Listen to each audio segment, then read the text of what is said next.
My parents didn't steal money from me. They stole something far worse. They sold my 11-year-old daughter's cello, the instrument that held her future. She didn't cry when she found out. She didn't scream. She just went quiet, and in that moment I realized something terrifying. If I stayed silent, my daughter would learn that her voice can be sold. My parents stole my daughter's instrument and sold it for $87,000. My mother said this at lunchtime, sipping her coffee, as if she were looking at the weather forecast. "Sophia's, we sold the cello," he said. He didn't look up. He didn't hesitate at all. It was as if he were talking about paying a bill. I put down my fork. There was no sound. The fork fell onto the plate, but I felt as if I hadn't heard it. My brain was taking its time to check if this sequence of words made any sense, because it couldn't. It wasn't real. "Excuse me?" I said, at the recipe written on a piece of paper. "His father found a collector. He's a very serious person," she said. "He keeps antique instruments. When he made the offer, we decided quickly. A quick decision." Hearing those words made me uneasy. Nothing about my daughter was a quick decision. Sophia was 11 years old. 11 years, and she had been touching the cello for 4.5 years. 4.5 years of practice, concerts, music exams. 4.5 years of this instrument shaping her life. "How much?" I asked. My voice sounded strange. It felt like my throat was constricted. $87,000, my mother said. "For the cable transfer." It was done very professionally. My chair shuddered on the floor. I got up. I had to get up because I felt I couldn't process this sentence while sitting. Perhaps my thoughts would be clearer if I stood. "Mommy," I said, "repeat what you said. But this time, say it in a way that makes sense." My mother finally looked at me. There was something in her eyes. It wasn't innocence. It wasn't even guilt. There was self-sacrifice. It was as if she had deceived herself and was presenting it as a virtue. "Sophia's, we sold the cello," he said again.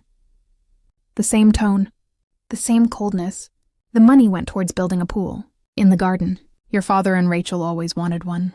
"Rachel, my sister. Rachel, who has 2 children. And yes, a pool. Of course, a pool. Because why would you disrespect the future of a child who values an instrument when you can turn it into a water tank?" "What did she say to my father?" I asked. I glanced at the open door. The fact that my father wasn't there was a sign that she hadn't lost my patience. "She wanted to talk to you, but you know how." My mother shrugged. "It's not such a big problem. Sophia the master can rent a cello. She rents lots of kids' cellos. The kids fit in." Yes, the children are adapting. That's the most disgusting thing said in this family. Because adapting actually means the child remaining silent while accepting the abuse they are experiencing. I picked up the phone. My hands started trembling. Several thoughts raced through me. The explanation I'd given my mother about Sophia's cello would now be a lie. Or I'd have to tell the lonely child, "I have very bad news." "When?" I asked. "Last week," my mother said. "Last week?" I made this decision and my life changed, and I didn't even know it. While Sophia's life was going on, I was at work. Sophia was taking music lessons. Sophia was practicing. Sophia was deprived of the instrument she was supposed to play in her dream, and I didn't even notice. "Who knows about this?" I asked. "Your father, Rachel, and I. We chose to keep it from you because we know how you reacted," my mother said. "It's hurtful. Things get complicated. It's harmful. It's complicated." "Mom," I said very quietly, "Sophia's, the cello wasn't yours. Do you know how valuable it was?" My mother asked. "Yes, I know. $87,000. You just said it. The money was ours. We managed the house. We managed the garden. The decisions are ours." I stood there in the middle of the kitchen, face to face with my mother, and felt so loved by her, because love isn't always like that. Sometimes love is forged despite the audacity to destroy someone else's future. My mother loved Sophia, I suppose. But that love turned out to be less important than the pool. "Did I tell Grandma about this?" I asked. My mother's face tensed. Bingo, they hadn't told her. "Don't tell Grandma," my mother said immediately. "She's under enough stress. She's moving into an institution. She's someone who needs sheltering. If she finds out, things won't get any better." "What if she finds out?" I smiled in surprise. "My mother, this is her cello. This cello, I gave it to Sophia. It's an instrument he didn't use when he was a child," my mother said. "It was valuable.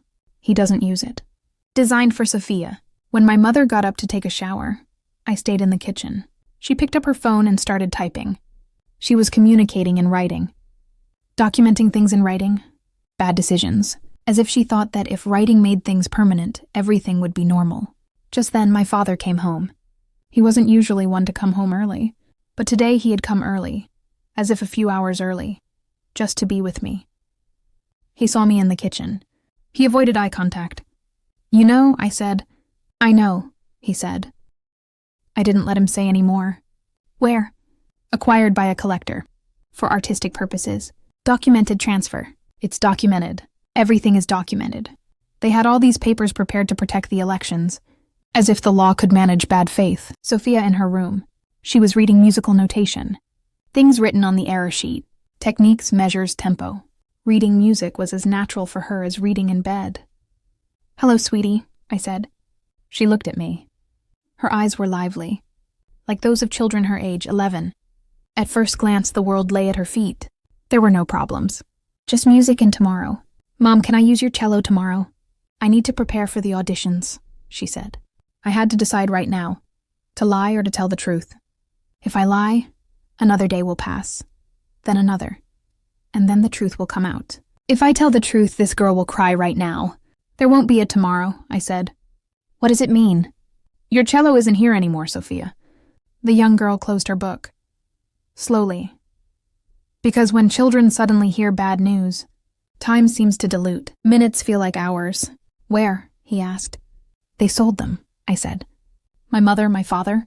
"For the money." Sophia didn't move. She didn't speak.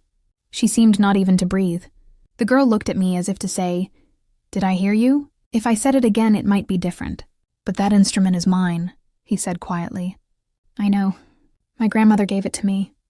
I know." "Where is he now?" "I don't know." Sophia's expression didn't change. When the girl fell silent, that silence filled the entire room. Silence, anger, crying, these were all just reactions. But this silence was a result of the child's heart. "We could get another one," I said. "We could rent one." "No," said Sophia, not with sadness, but with absolute certainty. "I want your cello." That cello. I left the house. I found my father in the kitchen. He was scrolling through something on his phone, as if he were trying to make sure the pixels on the screen didn't draw attention, even if the walls weren't collapsing around him. "You'll have to put up with me for this," I said. My father looked up. "There's nothing left to endure.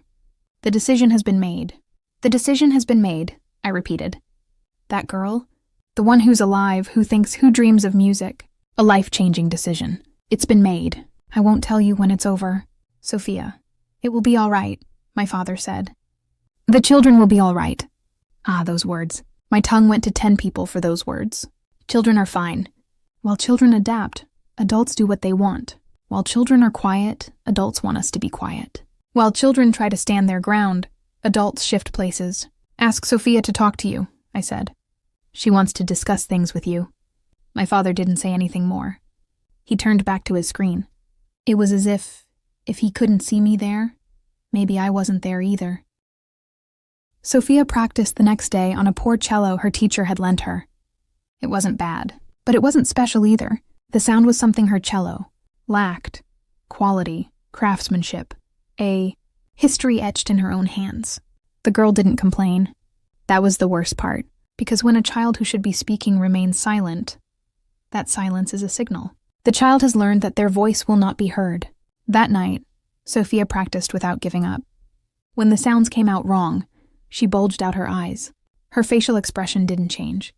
She worked, she repeated, she failed, because this new instrument wasn't hers, and she was trying to produce sounds that weren't hers. I stood by the door. I watched her play. I witnessed it, because that's the only thing a mother can do. To witness, to stand there with intangible support, to be physical evidence of what the girl is going through. My grandmother called on the phone. "How is Sophia?" she asked. I lied. "Good, very good. He's preparing for the auditions." "I'm glad," my grandmother said. "That girl is talented. Her instrument is calm, something that needs to be touched by adults. The child should win the auditions." The conversation ended. The phone hung up, and I cried, silently, because what's as bad as what they went through is having to hide it. Weeks passed. 6 weeks, maybe 7. Sophia continued practicing on the terrible instrument. The sound grew more painful each day. That's when I made a decision. I was going to tell my grandmother. Everything. Because for most of my life, I was the quiet one in the family, the easy one. Without complaining, without worrying. Quiet, quiet, quiet. But I wasn't going to do that with Sophia. My daughter wouldn't be shy while being the quiet one in the family. It was time to tell the truth. My grandmother's apartment, a protected elderly care home, smelled of lemon-scented cleaner. It was warm, bright, and green. My grandmother was sitting in her bookcase, her glasses perched on the tip of her nose. When she lifted her head, her face softened. "Come," he said. "Come closer." I sat down opposite her. My grandmother placed her hand on mine. A warm, dry, reassuring touch. "There's a problem," I said. And I told them. Everything. The cello. The pool of money. Sophia's silence. The rotten instrument. The betrayal she endured. I told them. My grandmother listened. She didn't move. After a minute or two, she took off her glasses. "They sold the cello," he said. Not a question, but confirmation. "Yes." "Sophia's the cello? The one I gave?" "Yes." My grandmother got up and went to the window. She looked outside. There was a park, trees. Children were playing. She paused for a minute or two. Then she turned back. "I was given the documents," he said. "The valuation, the insurance, everything. Because it was an important instrument, not just emotionally." "I know," I said. "Legally, this cello belongs to Sophia. They had no right to sell it to her." My heart raced because I realized he wasn't talking about a simple family matter, but something legal. My grandmother reached for the phone. "I'll call my lawyer," he said. "Andrew. He's been a friend for a long time. He has all the documents. The sales documents, the details about the collector. Let's get this done." "How?" I asked. My grandmother smiled at me. It wasn't a warm smile. Perhaps there was warmth in it when she first smiled, but now it had a sharp edge. "I've become talented," he said. "I've lived a long life. People come in all kinds. Some are friendly, some," he paused, "are the ones who love documentation." The phone hung up. My grandmother picked up her book again, as if it wasn't the time to say anything else. "Go home," he said gently. "Spend time with Sophia. Be normal for her. I'll handle it." At home, Sophia practiced. That is, the young girl worked. But the sound of the instrument was still the same mournful tone. There was hope in her eyes. But the sound was the opposite of hope. My grandmother didn't give any details. Days passed. Weeks passed. Then one day the call came. "The cello has been found," my grandmother said on the phone. "The collector made a mistake. The paperwork, the signature at the top, the serial number, everything was wrong. Legally, the sale is invalid." My heart stopped beating. "What do you mean?" "So," my grandmother said, "it was sold. But it wasn't something that needed to be sold. People sell things they don't own. The buyer will want the money back, and the people you sold it to won't be able to find that money." The phone hung up. I found Sophia in her room. She was at practice again. "Wait," I said. "There's news." My mother, father, and grandmother were sitting in a lawyer's office. Andrew, my grandmother's friend, put the documents on a table. Sophia sat next to me. She didn't understand what was happening, but she saw hope in her mother's eyes. "The cello," Andrew said, "was arranged for this woman." He pointed to my grandmother. "To be kept in her care. Sophia is the beneficiary of this instrument. My father, my mother, Rachel." Yes, Rachel had come too. They looked at each other. The lawyer handed him a stack of documents. "Eviction order," he said. 60 days, you vacate the premises. Silence. That absolute decisive silence. My mother, my father, Rachel. They turned their heads. They searched me as if this were my plan, because they knew this was me. But I said nothing. I just held Sophia's hand, and the young girl realized, perhaps for the first time, that her mother had found her own voice. Risks were ignored. Control diminished as progress accelerated. Some decisions were made without sufficient consideration. Results emerged with a delay. This delay made intervention more difficult. Options were now limited, and the direction of the process necessarily changed. The evacuation order was executed very quickly. 60 days, that's how it appeared in writing. But in the time that was lived, it felt like a lifetime. My mother didn't cry the first day. Rachel turned red the first day. My father was silent the first day. But Sophia changed the first day. Something awakened in her eyes. A child suddenly saw that her mother could defend herself. Suddenly she understood that her voice might matter. Attorney Andrew explained the whole process. The cello was held in trust in the child's name during the transaction. My grandmother is a member of the trustee board. Sophia is the beneficiary. Legally, the parents had no right to sell. The papers spoke, and the sound of the papers was as powerful as the child's voice. My father tried to find the collector. He wanted the money back. It wasn't fast enough. The collector had already hired a lawyer. There was no reason to rejoice.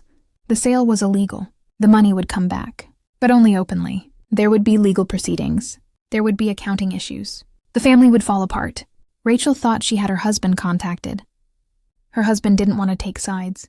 Rachel wanted to defend her mother.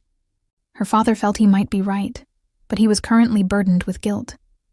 Each member of the family went in a different direction. It was as if they were all being pulled on a rope, each tied to a different pole. The packing started. Boxes, empty boxes, boxes to carry everything.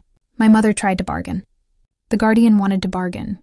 Rachel reminded them that the house wasn't really theirs. My father only made his physical presence felt.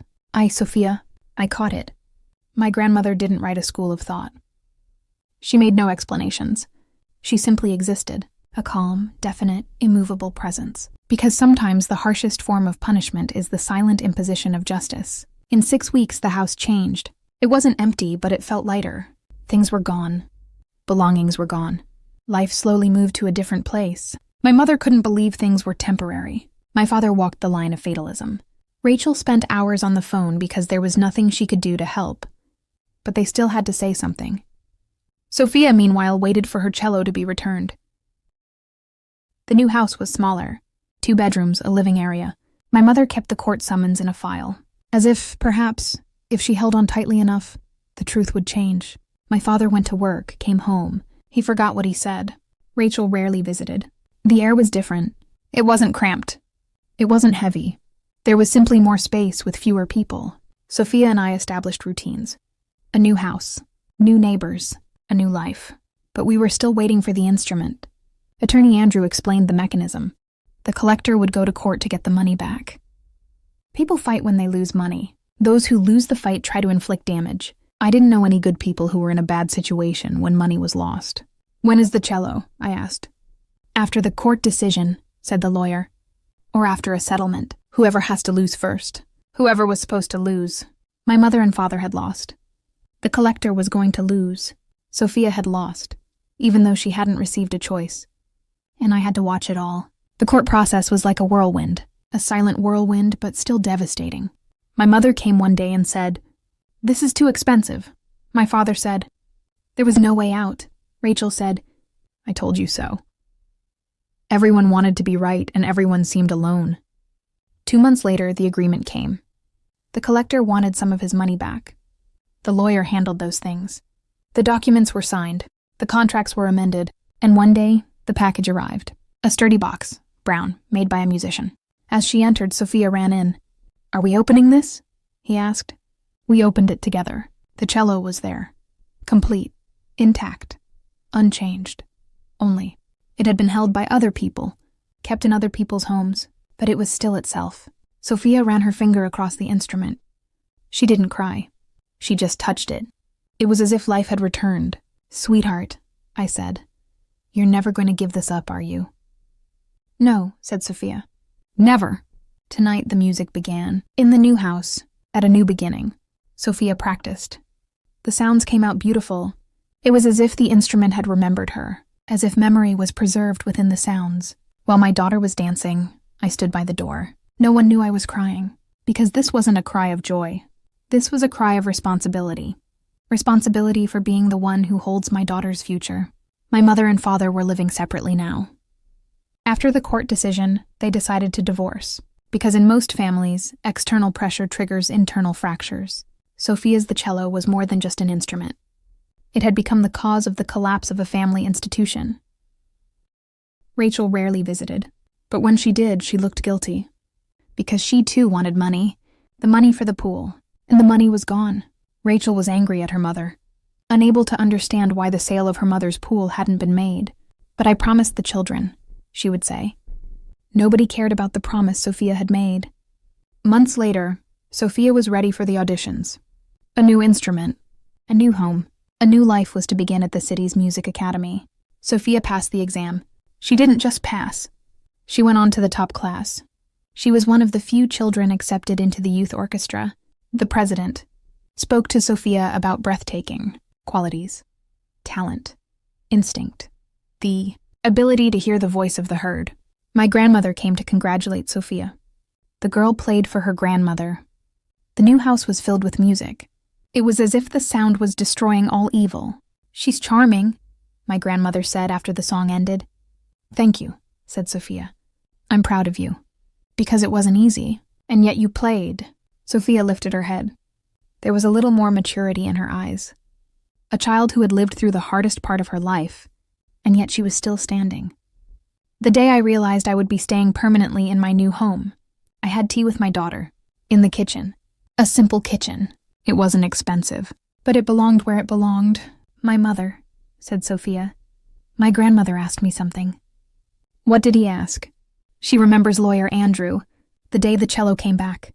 My grandmother said, 'Superior girl, remember this. No one can defeat you if we let you defeat others.'" "He was right," I said. "And that's what I did," Sophia said. "Out of all the auditions, I felt like I was the girl. I never gave up." Sophia, I was 16. She played first violin in the orchestra. She shone on stage. She was more than just a musician. She had become a resilient girl. My mother came to my house again after months. Not my father, just my mother. She stood at the door, as if asking permission to come in. "Can we talk?" he asked. "Yes," I said. She sat down. She looked very old, because most people see it reflected in their own faces after they've hurt others. My mother Sophia's by selling the cello. He had ended something. The family changed. The marriage changed. Life changed. "That was ridiculous," my mother said. "That was so stupid." That's what they needed to say. Because sometimes a person's enlightenment begins simply by looking at destruction and then, too late, speaking up. "Yes, it was ridiculous," I said. Rachel is still angry. So is her father. Because I got divorced. Because the love collapsed. Silence. Because sometimes love collapses. Sometimes a move as simple as selling a child's instrument can undermine everything. "Is Sophia mad at me?" my mother asked. "Sophia is working for herself," I said. For herself. For her grandmother and for me. But for you? Time will tell. Or maybe it won't. But only time will tell. My mother wiped her eyes. She didn't cry, but her eyes were moist. Because some tears can defy physiology. The magnitude of an adult's mistakes cannot be expressed by a single drop of water. "I know what you did to get the cello back," my mother said. "That your grandmother found a lawyer. What the court decided. But you have to choose what to do." "Yes," I said. "I did." "From where?" "Because Sophia was your daughter. But she was mine too. And I wanted to be someone who wouldn't let my child stay silent." My mother shook her head with a resigned expression. Because sometimes, judging ourselves is just as easy as judging other people. And my mother had begun to judge herself. Sophia went to university. She applied to the music department. The jury heard her voice. They paused, because some voices are created not only by talent, but also by past suffering. Sophia's the cello spoke of suffering. It spoke of resurrection. After being accepted, the girl didn't hear the exaggeration. She simply kept practicing.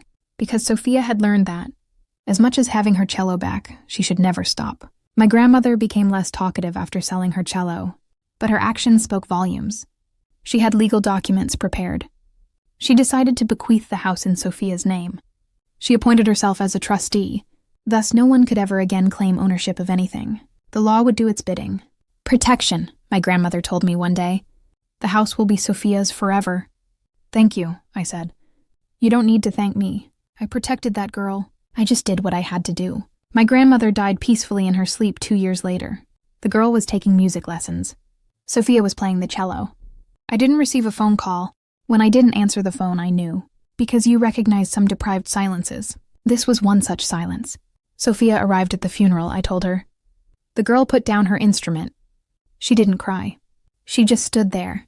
Because children have the capacity to be emotional as well as cognitive, and sometimes both come at the same time. Sophia felt it. And then she processed it. At the funeral, Sophia played a piece her grandmother loved, Quiet, beautiful, as warm as her grandmother's life. The whole family listened. My mother cried. Rachel was silent. My father bowed his head. And I listened to my daughter's cello, because in that piece, the whole story was there. A child, an instrument, a guardian, a judge, law, justice, protection, love, all these things were speaking on 4 strings. The day we moved out, Sophia and I packed our last boxes. My grandmother's house was now our inheritance. The law, the paperwork, all of it was in Sophia's name.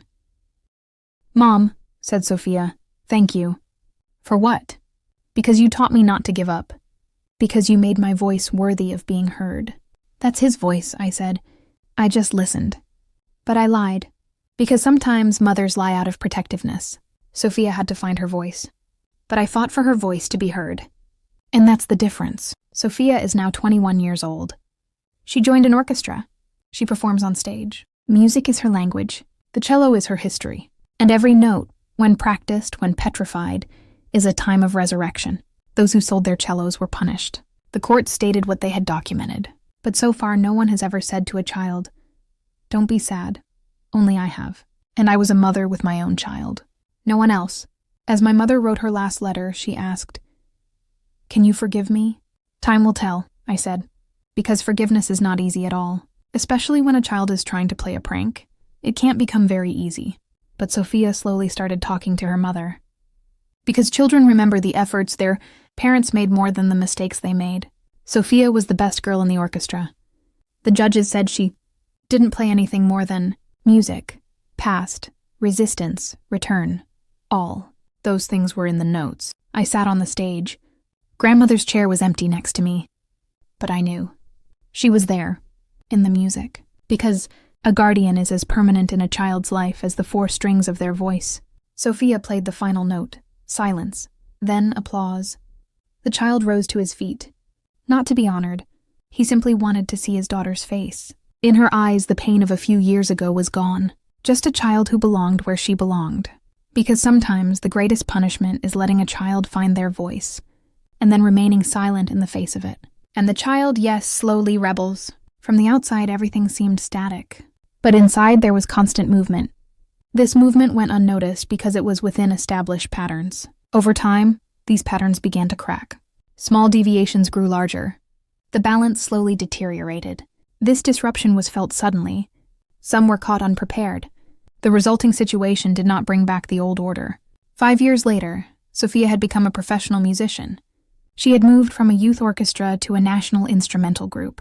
She was not just one of the best cellists in the country, but one of the best. The judges recognized her immediately. Her voice was instantly recognizable. Because when a voice tells the story of life, it's unlike anything else. Going to her concerts had become a ritual for me. I sat in the front row at every performance. Sometimes I sat alone. Sometimes friends came along. But I always sat in the same place.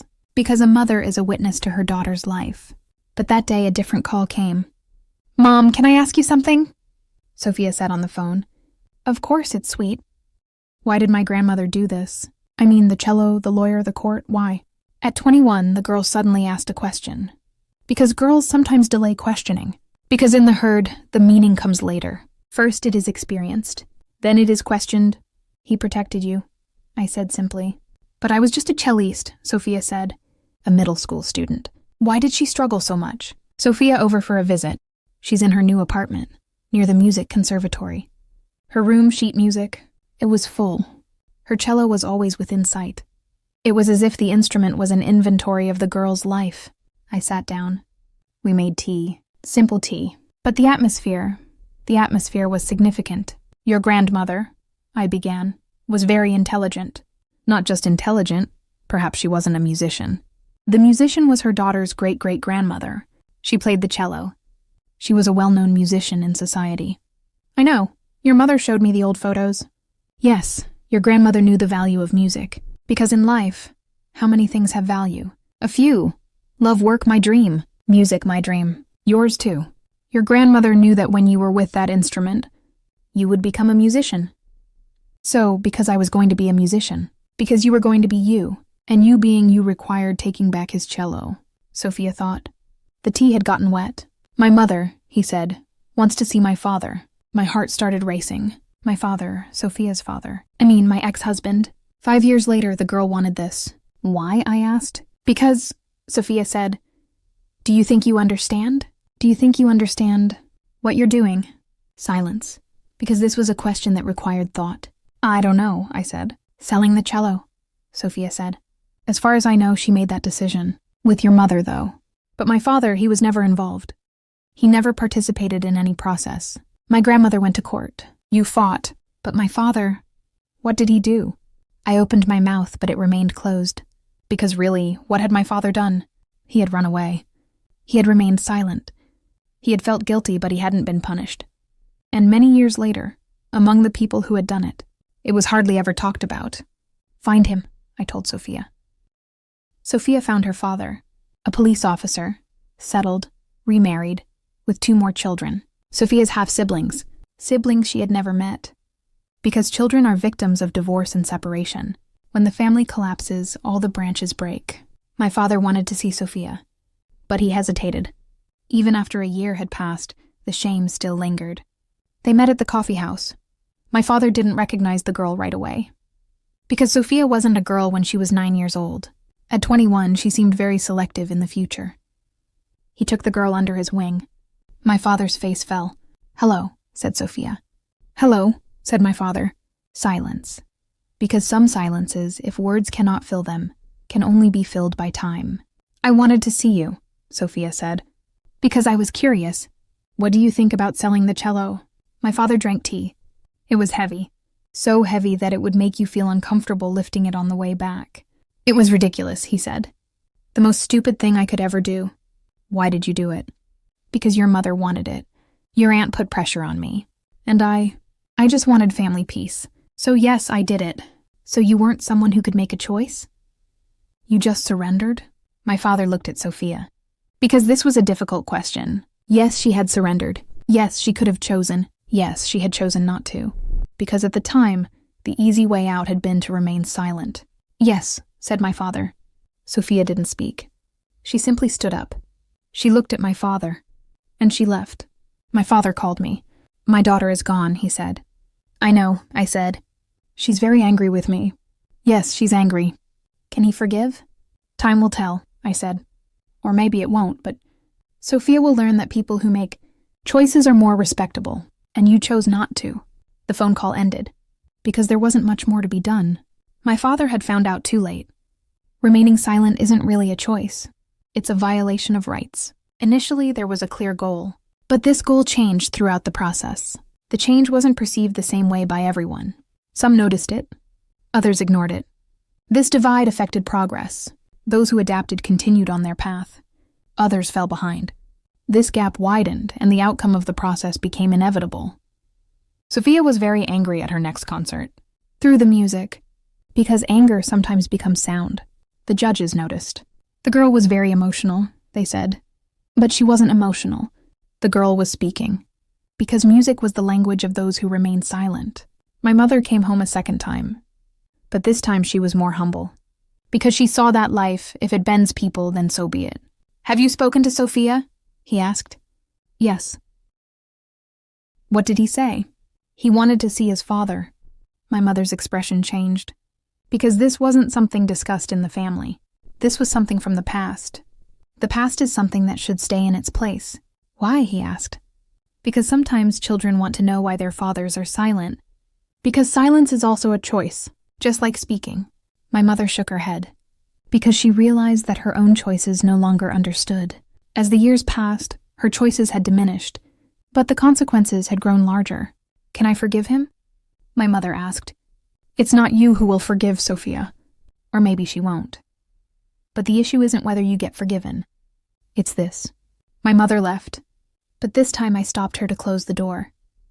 Wait a minute, because sometimes mothers have things to say, but lack the courage. Your mother, I said, you are Sophia's mother. But when you had to choose between her and me, that choice resulted in this outcome. Sophia is still your daughter, but there is so much time left before she will be with you, if you don't forgive me. My mother cried, because some mothers understand things too late. The child had already said ship. Sophia went on a European tour with the orchestra. Concerts, stages, juries, applause. Music brought her to people she knew. Other countries, other languages, other people, because music knows no borders. But as she left, she took the cello with her. Because the cello was now something Sophia had to carry. The instrument was a carrier of values. Love, war, resurrection, justice. All of these were in the wood and strings. Sophia visited her mother when she returned. Because forgiveness is not easy at all, but children sometimes can do it. Because children are stronger than adults. Emotionally, Sophia said. There's a boy in music class. He's from a rich family. His father wants to sell his instrument to buy a better one. My mother listened. The girl asked me, "What should we do?"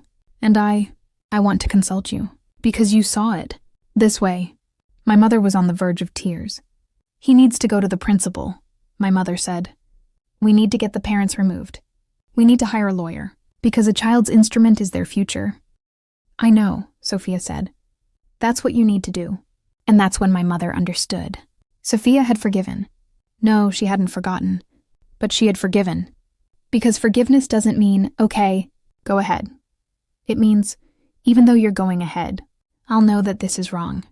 Sophia prepared her for the girl's guardian. The legal process began again. A different child, a different instrument, but the same story. Because music saves people, but only if there is someone to listen to their voices. My mother hired a lawyer, because this time she wasn't a party to the case, but a trustee. In other words, she was on the right side. And the right side always wins, always. 6 months later, the child got his instrument back. My mother said he could wear it. Because my mother knew now, music never ends. The child never ends. The voice never ends. Sophia's father wrote a letter to Sophia. He said things she hadn't said. Because sometimes, a letter is as important as a voice. My daughter, he wrote, I'm sorry for choosing not to choose. For not hearing your voice when you understood. For not singing when you weren't playing with the orchestra. Because I was just the man who couldn't choose to be silent. But it's understandable that you can't forgive me for not being someone who listens to music. I just wanted you to know that. Sophia read the letter. She cried. Because letters are as good as music, sometimes better. Because written words can be read again. Music, on the other hand, is played once and then gone. My father started coming to Sophia's concerts, but not from the back. He was at the front, because the silence was no longer with him. Sophia, at 25, took the lead in an orchestra, the youngest conductor in the country. She had learned the art of song production, because she was not just a musician, she was a leader. Leaders protect children, because leaders were once children themselves. In her first orchestra, Sophia taught young musicians, from a prestigious music school, starting with worthless instruments, afraid to sing, because fear isn't about the voice. Sophia said to her orchestra, Each note is like the sound of a waltz. Each string is the heart of a child. If you sing, no one should be able to play your song, because the song is only yours. The orchestra listened, because they were learning their lesson not from a musician, but from a warrior. Sophia's the cello is now in the museum. It's not an adult, it's in the museum. Because the instrument is no longer a child's possession, but the carrier of a story. My grandmother's house had a section dedicated to Sophia's choice. Because my grandmother knew beforehand that Sophia would become a musician. Because my grandmother had listened to music. Because my grandmother was a guardian. My mother lived with Sophia after that. Because forgiveness sometimes begins with sharing a home, with little things, by making tea in the kitchen. Forgive me, my mother said one day. I've already forgiven you, Sophia said. No, forgive me as a mother, because I'm not the only person who knew I could do something but didn't. But you did it knowing what you were doing. Sophia looked at her mother. Because sometimes mothers are less developed than their children. I forgive you, Sophia said. Already. 5 years later, Sophia got married to a boy who was a teacher at the music academy. Because musicians love musicians. The world revolves around melody. At the wedding, he played the cello. Because the cello was no longer just an instrument, but a guardian. Prosecutor Hafiz, female. Because music knows no gender. Her father listened. He cried. Because forgiveness is a gift given by the daughter. Her mother listened.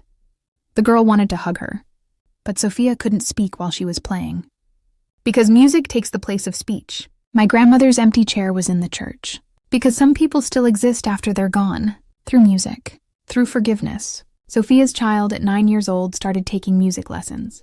The girl asked her mother for an instrument. What kind of instrument? Sophia asked. Cello, said the child. Sophia handed him the cello. The girl took the instrument. In the soprano's hands, the instrument seemed to glow. A great story in this cello, Sophia said, but you will write your own story. The child nodded his head. Mom, said the child, my cello will never be sold, will it? No, said Sophia. Not at all, because this cello is your song, your future, your voice. The child picked up the instrument. Because the instrument no longer belonged to Sophia's father, or her grandmother, or her music teacher. It belonged to the child, because music always belongs to the child. Last year, Sophia wrote a book, The Story of Her Cello.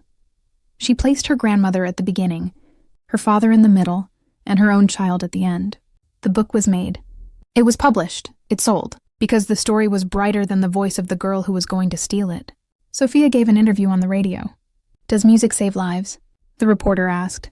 Music protects, said Sophia. If only there's someone listening. The reporter remained silent. Because that was an unanswerable question. My grandmother, Sophia said, was an advocate for music. She defended my voice. Because the voice needs defending. Because the voice is human. The book has started to be taught in schools. Because children need to hear stories like these. Because children need to know that your voice will belong where it belongs. It didn't happen all at once. The process unfolded gradually. This slowness concealed the danger.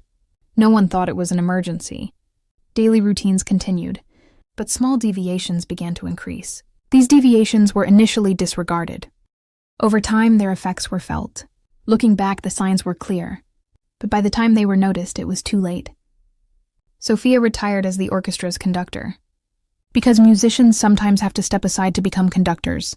Because an orchestra is not just sound, it's harmony. But she didn't give up the cello. Because the cello is no longer just an instrument. It's a part of Sophia, her soul. And every night, Sophia played the cello. Silently. Alone.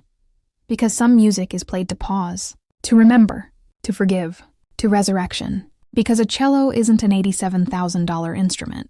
A cello is a child's future. And this will never sell. At this stage, it would be wrong to expect everything to lead to a single conclusion. Because what happened wasn't simple enough to be reduced to a single cause. Each step was a consequence of what came before it. Some decisions were made consciously. Others arose from the pressures of circumstances. This difference was important for understanding how the process unfolded. Looking back at what happened, details that weren't immediately noticeable came to the forefront. It became clear that seemingly small moments actually had a significant impact. Points that remained unspoken became more apparent over time. What was left unsaid shaped the process as much as what was said. This situation demonstrated that evaluating the events from a single perspective was insufficient. As time went on, reactions changed. The initial shock gave way to a calmer acceptance. This acceptance didn't mean approving of everything. It simply meant trying to see things as they were. It was accepted that some things wouldn't change, and that others were already in the past. Not every story ends with a clear conclusion. Some end leaving a mark. This story was one of them. It didn't end with a sharp line, but it didn't remain meaningless either. What happened took its place as it was, silently, heavily, and permanently.